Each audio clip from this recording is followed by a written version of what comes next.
My husband's parents excluded me from their family for years. Now I'm doing the exact same thing. When I married Daniel, his parents made it clear I wasn't what they'd hoped for. His mother, Linda, would introduce me as Daniel's wife, never by my name, never as her daughter-in-law. His father, Robert, would leave the room when I entered, saying he needed air. At family dinners, they'd set my place at the far end of the table, away from everyone else, with mismatched plates while everyone else had the good china. They'd plan family vacations and tell Daniel about them the day before, saying they assumed I'd be too busy to come.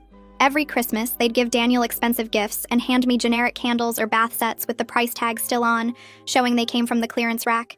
They'd take hundreds of photos at family events but crop me out before posting them. When I got pregnant with our first child, Linda said she hoped the baby looked like Daniel's side because their features were more refined.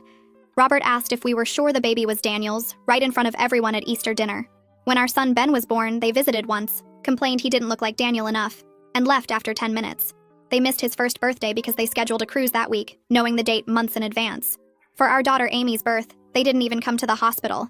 They sent Daniel a congratulations text, but nothing to me. Every milestone the kids had, they were absent. They'd visit Daniel's brother Kyle, who lived 20 minutes from us, and not even tell us they were in town. I'd find out from Kyle's wife posting photos with them. When we bought our first house, they refused to come see it, saying it was too far even though it was closer to them than our apartment had been. When Daniel got promoted, they threw a party and didn't invite me, saying it was just for blood family. When I graduated with my master's degree after years of night school, they didn't acknowledge it. Daniel would make excuses, saying they were set in their ways, they'd come around, they just needed time. 10 years of time apparently wasn't enough. They'd call Daniel to complain about me, saying I kept the kids from them when they'd never once asked to see them. They'd tell relatives I was cold and unfriendly when I'd spent years trying to connect with them. They'd send birthday cards to Daniel and the kids, but never to me, even though Daniel reminded them every year. At family reunions, they'd introduce everyone else, then gesture vaguely in my direction saying, "And Daniel's here too," as if I was just an attachment to him. Then last year, Robert lost his job at 61. They'd been living beyond their means for decades, assuming Robert would work forever.